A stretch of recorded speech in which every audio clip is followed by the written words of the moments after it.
Hello guys, क्या हालचाल। बढ़िया एकदम। तो मैं मेहुल शर्मा आपका स्वागत करता हूं आपके अपने ही YouTube channel chemistry with Mehul में। तो अभी आप जानते हैं हम क्लास 11 केमिस्ट्री शुरू कर रहे थे, जिसमें हमने जो सबसे पहले चैप्टर था वो उठाया था थर्मोडायनेमिक्स। और जो हम पिछली वीडियो पढ़ रहे थे उसके अंदर हमने पढ़ा था टाइप्स ऑफ सिस्टम के बारे में। माफ करिए, हमने पिछली वीडियो में पढ़ा था मैक्रोस्कोपिक मैक्रोस्कोपिक प्रॉपर्टी के बारे में। मैक्रोस्कोपिक प्रॉपर्टी के बारे में पढ़ा था, जिसमें हमने पढ़ा था मैक्रोस्कोपिक प्रॉपर्टी दो तरीके की होती हैं, एक्सटेंसिव और इंटेंसिव। एक्सटेंसिव प्रॉपर्टी वो होती हैं जो कि मैटर के ऊपर, अमाउंट ऑफ मैटर के ऊपर डिपेंड करती है। यानी कि अगर अमाउंट ऑफ मैटर बढ़ेगा तो एक्सटेंसिव प्रॉपर्टी भी बढ़ेगी या घटेगी, जो भी इसके अंदर चेंज आएगा। इंटेंसिव प्रॉपर्टी जो अमाउंट ऑफ मैटर के ऊपर डिपेंड नहीं करती है, चाहे अमाउंट ऑफ मैटर बढ़े या घटे, उस पर इंटेंसिव प्रॉपर्टी पे कोई भी चेंज नहीं आएगा। और उसके बाद हमने पढ़ा था प्रोसेस के बारे में। प्रोसेस क्या होता है, उसके बाद हमने देखा था टाइप्स ऑफ प्रोसेस, कि प्रोसेसेस कितने टाइप के होते हैं। तो हम पिछली वीडियो हमने यहाँ पे एंड करी थी, जिसमें हमने पढ़ा था टाइप्स ऑफ प्रोसेस के बारे में, जिसमें हमने देखा 7 टाइप के प्रोसेस होते हैं।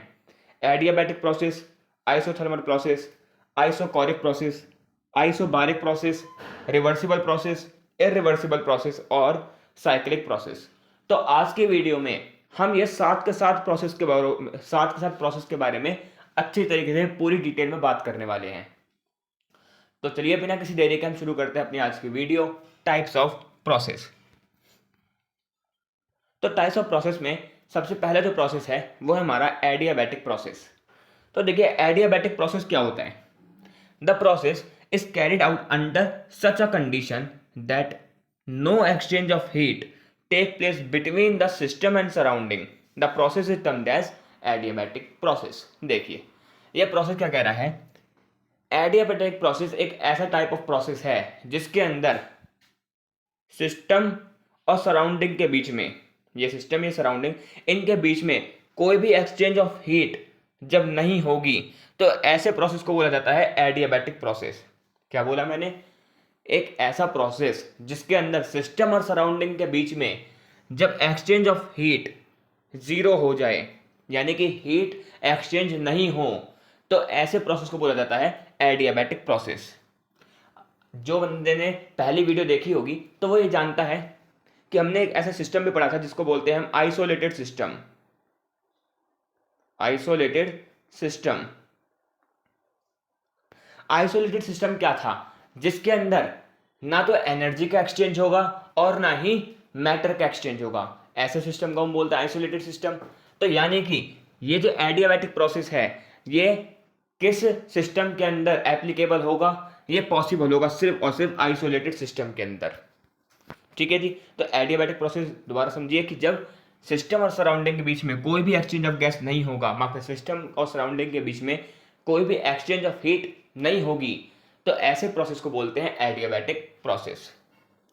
इन adiabatic process the system is thermally isolated, यानी कि एडियाबैटिक प्रोसेस के अंदर जो सिस्टम होगा वो थर्मली आइसोलेटेड होगा।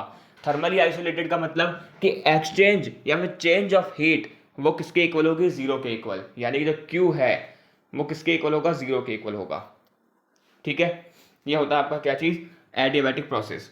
Adiabatic process is possible in isolated system. जैसे बताया मैंने कि जो एडियाबैटिक प्रोसेस है वो सिर्फ आइसोलेटेड सिस्टम के अंदर ही पॉसिबल होगा।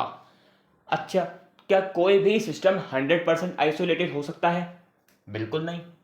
हम बताया था मैंने आपको पहली वीडियो के अंदर कि अगर हम सिस्टम की बात कर रहे हैं तो कोई भी सिस्टम 100% आइसोलेटेड नहीं होगा। अगर कोई सिस्टम 100% आइसोलेटेड नहीं है तो यानी कि कोई भी प्रोसेस 100% एडियाबैटिक नहीं होगा। Practically there is not any process which is 100% adiabatic. ठीक है, और कोई रीजन पूछे क्यों, तो इसका रीजन ये होगा कि जो एडियाबैटिक प्रोसेस है वो आइसोलेटेड सिस्टम के अंदर होता है और कोई भी सिस्टम 100% आइसोलेटेड नहीं होता। अगर कोई सिस्टम 100% आइसोलेटेड ही नहीं है तो यानी कि हम ये बोल सकते हैं कोई भी प्रोसेस 100% आइसोलेटेड नहीं होगा। ठीक है, तो एडियाबैटिक प्रोसेस समझ आता है आपको? कोई दिक्कत? एक ऐसा प्रोसेस जिसके अंदर एक्सचेंज ऑफ हीट क्या हो? जीरो के इक्वल हो, उसको बोलते हैं हम एडियाबैटिक प्रोसेस। ठीक है। अब बात करें आइसोथर्मल प्रोसेस की। तो आइसोथर्मल प्रोसेस क्या होता है? The process is term isothermal if temperature remain fixed, यानी कि एक ऐसा प्रोसेस जिसके अंदर जो टेम्परेचर है वो क्या रहे, टेम्परेचर फिक्स रहे, यानी कि जो भी आपका जो क्रियाक्रम चल रहा है वो एक कांस्टेंट टेम्परेचर के ऊपर होगा, तब उसको क्या बोलेंगे हम, आइसोथर्मल प्रोसेस। अच्छा, ऐसा कौन सा, अब बात करें कि चाहे हम स्टेट को चेंज करें या कोई भी हम प्रोसेस करें, जब टेम्परेचर आपका कांस्टेंट रहे तब क्या बोलेंगे हम, आइसोलेटेड, माफ करिए आइसोथर्मल प्रोसेस। जैसे हम बात करें बॉइलिंग ऑफ वाटर, अगर आप एक गिलास पानी को बॉईल करेंगे तो भी वो 100 डिग्री सेल्सियस पे होगा। अगर आप 1 लीटर पानी को बॉईल कर रहे हैं या एक कंटेनर भर के पानी को बॉईल कर रहे हैं तो सबका जो टेम्परेचर है वो 100 डिग्री सेल्सियस ही होगा। जो पानी है वो 100 डिग्री सेल्सियस के ऊपर ही बॉईल करेगा। हम बात करें मेल्टिंग ऑफ आइस की, ठीक है, अगर आप एक गिलास पानी की बर्फ जमा रहे हैं या फिर आप एक कंटेनर भर के पानी की बर्फ बना रहे हैं तो जो उसका मेल्टिंग पॉइंट है वो तो सबका क्या रहेगा, जो बर्फ है उसका मेल्टिंग पॉइंट तो कांस्टेंट रहेगा। यानी कि क्या हो रहा है, एक कांस्टेंट टेम्परेचर के ऊपर ये ऑपरेशन हो जा रहा है। जो ऑपरेशन है आपका, ये जो आपका स्टेट ऑफ चेंज करने का जो आपका प्रोसेस है वो एक कांस्टेंट टेम्परेचर पे हो रहा है।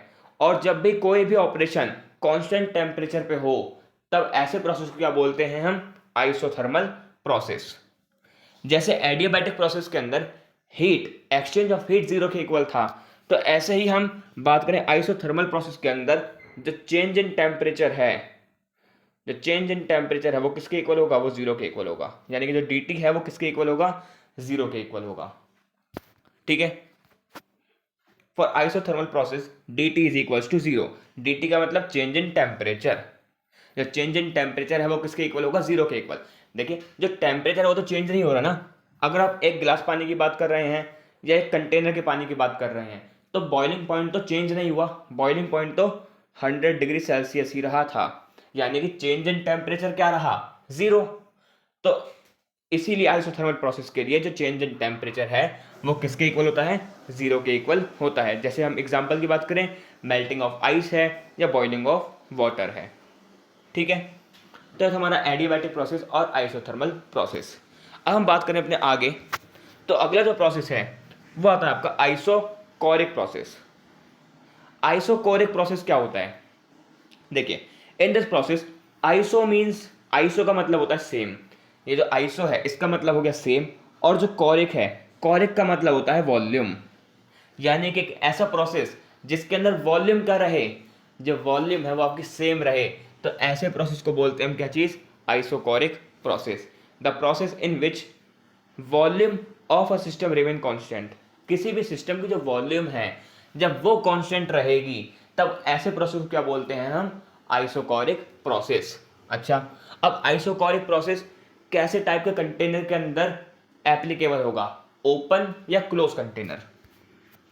तो it is possible when the heat, माफ करिए, it is possible when we heat gas in a close container, जब हम किसी भी गैस को हीट करें एक क्लोज कंटेनर के अंदर तभी आपका जो वॉल्यूम है वो क्या रहेगी, कांस्टेंट रहेगी। यानी कि तब कौन सा प्रोसेस रहेगा, आइसोकोरिक प्रोसेस रहेगा।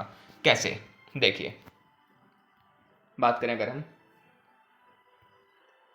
एक मैं कंटेनर लिया जो कि यहाँ पे आपका बंद है, ठीक है, यहाँ पे आपका कंटेनर क्या है, बंद है, ठीक है, इसके अंदर आपको गैस के पार्टिकल्स हैं, ठीक है, आप यहाँ पे नीचे से इसको हीट दी, अब जो गैस है वो इवेपोरेट होएगी और ऊपर जाएगी, पर ये ऊपर से बाहर नहीं निकल पा रही है, ठीक है, जो गैस है, क्योंकि ऊपर से कंटेनर क्या है, ऊपर से कंटेनर तो बंद है, तो जो गैस है वो ऊपर कंडेंसेट होकर के यहाँ पे इस तरीके वाटर ड्रॉपलेट्स में बन जाएंगी और ये वाटर ड्रॉपलेट्स फिर नीचे दोबारा आ जाएंगी। यानी कि वॉल्यूम के अंदर कोई चेंज आया, वॉल्यूम में कोई भी चेंज नहीं आएगा। यानी कि इसके अंदर जो dV है, चेंज इन वॉल्यूम है, वो किसके इक्वल रहेगी, जीरो के इक्वल रहेगी। इसीलिए जो आपका आइसोकोरिक प्रोसेस है वो क्लोज कंटेनर के अंदर होता है। ठीक है, समझ आया। अच्छा, आइसोकोरिक के बाद आता है आइसोबारिक प्रोसेस। आइसो का मतलब होता है सेम, और जो बारिक है, बारिक का मतलब होता है प्रेशर। ठीक है, आप जानते हैं बार एक ऐसा यूनिट है किसकी, प्रेशर की, तो इसलिए जो आइसोबारिक प्रोसेस है वो किसके लिए होता है, जब प्रेशर आपका क्या रहे, किसी भी सिस्टम का जब प्रेशर है जब वो कांस्टेंट रहे, तो ऐसे प्रोसेस को बोला जाता है isobaric process, the process in which pressure of a system remain constant. अच्छा, अब जैसे हम बात करें जो आइसोकोरिक प्रोसेस था वो क्लोज कंटेनर के अंदर एप्लीकेबल था, जो आपका आइसोबारिक प्रोसेस है वो आपका ओपन कंटेनर के अंदर एप्लीकेबल रहेगा। कैसे, देखिए इसकी बात करते हैं अब हम। मेरे पास कंटेनर है जो कि ओपन है, ठीक है, ये खुला हुआ है, इसके ऊपर मैं ढक्कन नहीं रखा हुआ है, इसको हीट देंगे और यहाँ पे हम कोई भी, मान लीजिए हम यहाँ पे पानी को गर्म कर रहे हैं, ठीक है, यहाँ पे पानी को मैं गर्म कर रहा हूँ, हम वॉल्यूम की बात नहीं करेंगे यहाँ पे, ठीक है, हम यहाँ पे बात कर रहे हैं प्रेशर की। अब यहाँ पे जो प्रेशर है, मान लीजिए पानी का कुछ प्रेशर आया, वो यहाँ से इवेपोरेट हो गया, आप कहेंगे यहाँ पे प्रेशर तो रिलीज आउट हो गया, पर आप भूल रहे हैं कि जो ओपन कंटेनर है, ओपन कंटेनर यानी कि एटमॉस्फेरिक प्रेशर भी नीचे आ रहा होगा।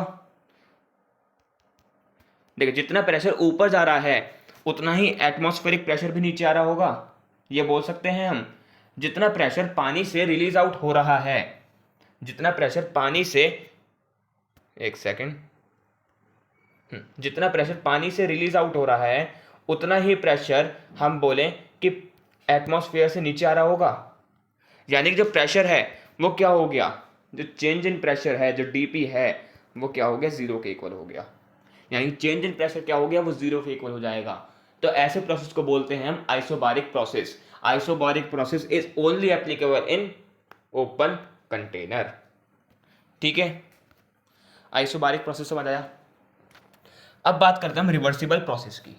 रिवर्सिबल प्रोसेस, देखिए नाम से पता चल रहा है कि कोई भी, जब हम कोई भी प्रोसेस करें, जब हम कोई भी ऑपरेशन करें, या ऑपरेशन का मतलब चीर फाड़ समझने लगिएगा, ठीक है, ऑपरेशन, केमिस्ट्री में ऑपरेशन का मतलब समझ लीजिए कि हम कोई भी चीज़ कर रहे हैं या फिर हम किसी भी मैटर की स्टेट को चेंज कर रहे हैं, ठीक है, जब हम किसी भी मैटर की स्टेट को चेंज करें और वो दोबारा रिवर्स्ड हो जाए, ऐसे प्रोसेस को बोलते हैं reversible process. A process in which the direction में be reversed at any stage, ठीक है, जब हम किसी भी, मान लीजिए हम कोई भी स्टेट चेंज कर रहे हैं, ठीक है, मान लो मैं सॉलिड से लिक्विड जा रहा हूँ, ठीक, तो क्या मैं लिक्विड से दोबारा उस सेम स्टेट में आ सकता हूँ? अगर आ सकता हूँ तो ऐसे प्रोसेस को बोलते हैं हम क्या चीज़, रिवर्सिबल प्रोसेस। जैसे कि देखिए मैं बात करूँ यहाँ पे किसकी, मेरे पास बर्फ का टुकड़ा है, ठीक, अब ये बर्फ का टुकड़ा जो है मैंने इसको दी, ये लीजिए मैंने यहाँ पे इसको हीट दे दी, ठीक है, अब जैसे ही मैं इसको हीट दूंगा तो ये बर्फ का टुकड़ा किसकी तरफ जाएगा, ये चला जाएगा लिक्विड फॉर्म में। ये बर्फ का टुकड़ा किस फॉर्म में चला गया, ये चला गया लिक्विड की फॉर्म में। क्या अब मैं इस लिक्विड से दोबारा सॉलिड में आ सकता हूँ? बिल्कुल आ सकता हूँ। अगर मैं इसको कोल्ड कर दूं, अगर मैं इसका टेम्परेचर गिरा दूं तो ये दोबारा से किस में आ जाएगा, ये दोबारा आ जाएगा सॉलिड फॉर्म के अंदर। तो ऐसे ही प्रोसेस को क्या बोल रहे हैं हम, ए से बी जा रहे हैं और बी से दोबारा ए आ रहे हैं, तो ऐसे ही प्रोसेस को बोलते हैं रिवर्सिबल प्रोसेस, आरपी। आरपी का मतलब रुद्र प्रताप नहीं, आरपी का मतलब रिवर्सिबल प्रोसेस, ठीक है, कोई दिक्कत? ओके जी। यानी कि रिवर्सिबल प्रोसेस क्या है, एक ऐसा प्रोसेस जिसके अंदर जो डायरेक्शन है वो रिवर्स हो जाए एट एनी स्टेज पर। देखिए सेकंड पॉइंट बहुत इंपॉर्टेंट है, small changes in a variable like temperature, pressure and etcetera. मतलब इसका मतलब ये है कि मान लीजिए हम इसी बर्फ के टुकड़े की बात करें, ये बर्फ का टुकड़ा था, इसको मैंने हीट किया, मैंने इसको हीट किया और हीट कुछ ज़्यादा ही कर दिया। मान लीजिए सॉलिड से लिक्विड गया पर इसकी हीट कम नहीं हुई, सॉलिड से लिक्विड चला गया पर इसकी हीट कम नहीं हुई और ये आगे बढ़ता रहा, इसका टेम्परेचर और रेज होता रहा और ये किस में चला गया, ये गैसियस फॉर्म में चला गया। तो अब हम इसको यहाँ से रिवर्स करना काफ़ी मुश्किल रहेगा, बहुत ज़्यादा मुश्किल रहेगा। यानी कि अगर कोई भी प्रोसेस रिवर्सिबल कब तक रहेगा, जब तक उसके अंदर जो चेंजेस ला रहे हैं हम स्मॉल वेरिएबल के अंदर लाएं। जब हम कोई भी चेंजेस स्मॉल वेरिएबल के अंदर लाएंगे तभी हम बोलेंगे कि आपका प्रोसेस रिवर्स्ड हो सकता है। पर अगर आपने टेम्परेचर, मान लीजिए हम वो स्मॉल वेरिएबल बात करें टेम्परेचर, अगर आपने किसी भी चीज़ का टेम्परेचर कुछ ज़्यादा ही रेस कर दिया और इसकी स्टेट मान ली सॉलिड से लिक्विड जानी थी, पर वो लिक्विड से गैस में चली गई, तो उसको चेंज करना, उसको रिवर्स करना काफी मुश्किल हो जाएगा। ठीक है, तो यानी कि रिवर्सिबल प्रोसेस स्मॉल चेंजेस के अंदर ही आ सकता है। स्मॉल चेंजेस जब तक होंगे तब तक ही हम बोल सकते हैं कि प्रोसेस आपका रिवर्स्ड होगा। ठीक है, अच्छा, अगर हमने किसी प्रोसेस को इतना ज्यादा हीट कर दिया कि अब वो दोबारा रिवर्स नहीं हो पाए, तो ऐसे प्रोसेस को क्या बोलेंगे हम? Irreversible process. A process in which the direction में not be reversed at any stage, यानी कि इसके अंदर जो डायरेक्शन है वो दोबारा से रिवर्स नहीं हो पाए, तो ऐसे प्रोसेस को क्या बोलते हैं हम? Irreversible process. जैसे एग्जाम्पल की बात करें, काफ़ी कॉमन एग्जाम्पल है, घर में मतलब मम्मी रोटी बनाती हैं तो आटा लेती, सूखा आटा लेती हैं। अब उस सूखे आटे को जब मम्मी पानी डालकर उसको गूंथती हैं, तो क्या अब वो जो गूंधा हुआ आटा है, क्या आप दोबारा से उसका सूखा आटा में तब्दील कर सकते हैं? नहीं। क्योंकि क्यों नहीं हो सकता है वो? क्योंकि जो सूखा आटा था उसके अंदर आपने पानी डाल दिया और वो आटा क्या हो गया?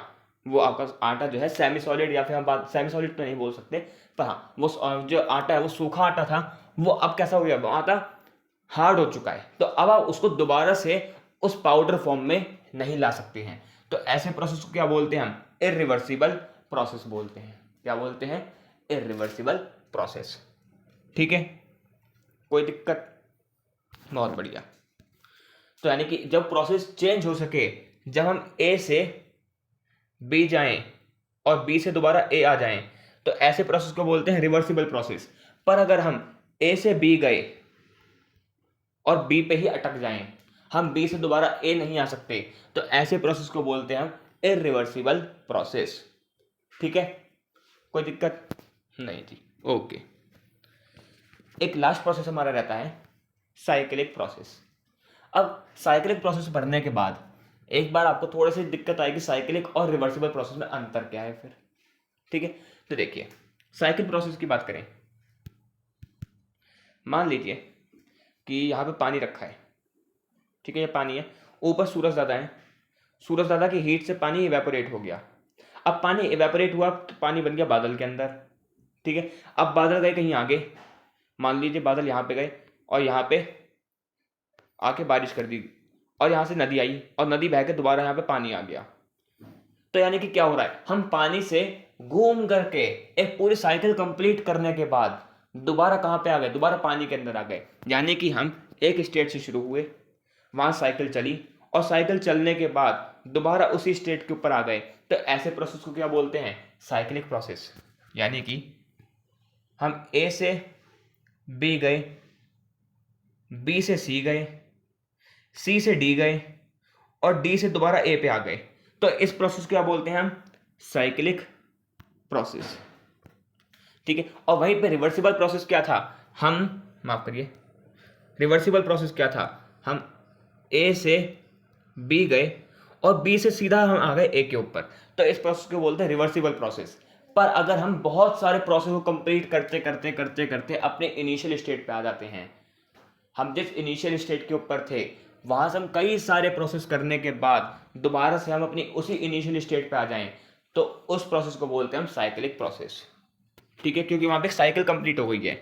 और रिवर्सिबल प्रोसेस क्या था? जब हम ए से बी जाएं और बी से दोबारा ए पे आ जाएं, तो उसको बोलते हैं हम रिवर्सिबल प्रोसेस। ठीक है, तो देखिए साइक्लिक प्रोसेस की डेफिनेशन देखिए, when a system undergoes a number of different processes finally return to its initial position या initial state, यानी कि जब एक सिस्टम बहुत सारे प्रोसेस को कंप्लीट करने के बाद अपने इनिशियल स्टेट के ऊपर आ जाए, तो ऐसे प्रोसेस को बोलते हैं हम साइक्लिक प्रोसेस। साइक्लिक प्रोसेस के अंदर जो आपकी इंटरनल एनर्जी है और एंट्रोपी है वो किसके इक्वल रहती है? जीरो के इक्वल रहती है। क्यों रहती है, क्या होता है, ये हम अपने आगे पढ़ेंगे जब हम इंटरनल एनर्जी और एंट्रोपी, एंथैल्पी, इन सब की बात करेंगे। ठीक है, अभी आप इतना समझिए कि साइकिल प्रोसेस क्या होता है? जब बहुत सारे प्रोसेस करने के बाद हम दोबारा अपने इनिशियल पॉइंट पे आ जाएं, उसको बोलते हैं साइक्लिक प्रोसेस। ठीक है, तो आज हमने क्या पढ़ा है? आज हमने पढ़ा एडियाबैटिक प्रोसेस। कि एडियाबैटिक प्रोसेस क्या होता है? एक ऐसा प्रोसेस जिसके अंदर सिस्टम और सराउंडिंग के बीच में चेंज ऑफ हीट जो है वो किसके इक्वल हो जाए? वो हो जाए जीरो के इक्वल। उसको क्या बोलते हैं हम? Adiabatic process. और जो एडियाबैटिक प्रोसेस है वो सिर्फ और सिर्फ आइसोलेटेड सिस्टम के अंदर ही एप्लीकेबल होगा, और कोई भी प्रोसेस जो है, कोई भी सिस्टम जो है 100% आइसोलेटेड नहीं हो सकता है। इसलिए हम यहाँ पे, माफ करिए एक सेकेंड, या कोई भी जो प्रोसेस है वो 100% आइसोलेटेड नहीं हो सकता है। तो हम यहाँ पे बोल सकते हैं कोई भी जो सिस्टम है, कोई भी जो प्रोसेस है वो 100% एडियाबैटिक नहीं होगा। ठीक है, तो एडियाबैटिक पढ़ा था। उसके बाद हमने पढ़ा आइसोथर्मल प्रोसेस। आइसोथर्मल प्रोसेस क्या होता है? एक ऐसा प्रोसेस जिसके अंदर चेंज इन टेम्परेचर किसके इक्वल हो? 0 के इक्वल। यानी कि जो भी ऑपरेशन हो रहा है, जो भी चेंज ऑफ स्टेट हम कर रहे हैं, जब उसके अंदर चेंज इन टेम्परेचर किसके इक्वल हो? 0 के इक्वल, तब हम बोलते हैं क्या चीज? वो कौन सा प्रोसेस है? आइसोथर्मल प्रोसेस है। जैसे कि एग्जांपल की बात करें, मेल्टिंग ऑफ आइस है, बॉइलिंग ऑफ वाटर है, फ्रीजिंग ऑफ वाटर बोल सकते हैं। ठीक है, फ्रीजिंग पॉइंट ऑफ जो वाटर है वो भी क्या रहता है? कांस्टेंट रहता है, 0 डिग्री सेल्सियस। ठीक है, तो ऐसे बहुत सारे आपके एग्जाम्पल हैं जो कि आपके क्या आते हैं? आइसोथर्मल प्रोसेस के अंदर आ जाते हैं। ठीक है, उसके बाद हमने पढ़ा आइसोकोरिक प्रोसेस, जिसमें आइसो का मतलब होता है सेम, कोरिक का मतलब होता है वॉल्यूम। यानी कि एक ऐसा प्रोसेस जिसके अंदर वॉल्यूम क्या रहे? वॉल्यूम सेम रहे। ठीक है, वॉल्यूम कांस्टेंट रहे, तो उसको क्या बोलते हैं हम? Isochoric process. आइसोकोरिक प्रोसेस सिर्फ और सिर्फ आपका क्लोज कंटेनर के अंदर ही एप्लीकेबल रहेगा। क्यों रहेगा एप्लीकेबल? क्योंकि मान लीजिए ये कंटेनर है, यहाँ पे आप गैस को हीट करें तो हीट, जो गैस है वो दोबारा बाहर नहीं जा पाएगी, तो यहाँ पे कंडेंसेट होकर के दोबारा नीचे आ जाएगी। तो यहाँ पे वॉल्यूम में कोई भी चेंज नहीं आया। ठीक है, उसका हमने पढ़ा आइसोबारिक प्रोसेस। आइसोबारिक प्रोसेस क्या है? आइसो का मतलब सेम और बारिक का मतलब होता है प्रेशर। यानी कि एक ऐसा प्रोसेस जिसके अंदर जो प्रेशर है वो क्या रहे? वो कांस्टेंट रहे। तो ऐसे प्रोसेस को बोला जाता है आइसोबारिक प्रोसेस। और आइसोबारिक प्रोसेस सिर्फ और सिर्फ ओपन कंटेनर के अंदर ही एप्लीकेबल होगा। ठीक है, उसके बाद हमने पढ़ा रिवर्सिबल प्रोसेस। रिवर्सिबल प्रोसेस यानी कि हम कोई भी स्टेट में चेंज कर रहे हैं और वो दोबारा अपने इनिशियल पॉइंट के अंदर, मान लीजिए आपने ए से बी गए और दोबारा बी से दोबारा ए पे आ सकें, तब आप ऐसे प्रोसेस को बोलते हैं रिवर्सिबल प्रोसेस। पर ये कब तक ही एप्लीकेबल रहेगा? जब तक आप स्मॉल चेंजेस करेंगे, जब आप स्मॉल वेरिएबल चेंजेस करेंगे, तभी हम दोबारा से अपने इनिशियल पॉइंट के ऊपर आ सकेंगे। अगर हम नहीं आ पाए, अपने इनिशियल पॉइंट पे नहीं आ पाए, तो ऐसे प्रोसेस को बोलते हैं हम इरिवर्सिबल प्रोसेस। जैसे कि हमने आटे का एग्जांपल लिया, मम्मी जब आटा गूंथती हैं तो सूखा आटा लेती हैं, उसके ऊपर जब पानी डाल के उसको आटे के गूंथ देती हैं, तो हम दोबारा उस गूंथे हुए आटे से हम दोबारा से उस सूखे आटे के अंदर नहीं आ सकते हैं। तो ऐसे प्रोसेस को बोलते हैं हम इरिवर्सिबल प्रोसेस। ठीक है, पर अगर एक ऐसा प्रोसेस जिसके अंदर हम बहुत सारे प्रोसेस करने के बाद अपने इनिशियल पॉइंट पे आ रहे हैं, मतलब हम ए से बी गए, बी से सी गए, सी से डी गए और डी से दोबारा ए पे आ गए, तो ऐसे प्रोसेस को बोलते हैं साइक्लिक प्रोसेस। क्या बोलते हैं? कुछ ज़्यादा ही बड़ी हो गई। इस प्रोसेस को बोलते हैं साइक्लिक प्रोसेस बोलते हैं। ठीक है, और साइक्लिक प्रोसेस के अंदर इंटरनल एनर्जी और एंट्रोपी किसके इक्वल होती है? 0 के इक्वल रहती है। ठीक है, तो ये था हमारे आज की वीडियो के अंदर, जिसके अंदर हमने टाइप्स ऑफ प्रोसेस पढ़े थे। उम्मीद करता हूँ आपको वीडियो अच्छी लगी होगी। अगर आपको वीडियो अच्छी लगी है तो वीडियो को लाइक करिएगा, चैनल पर नए हैं चैनल को सब्सक्राइब करिएगा। मिलते हैं आपको अगली वीडियो में, तब तक के लिए गुड बाय।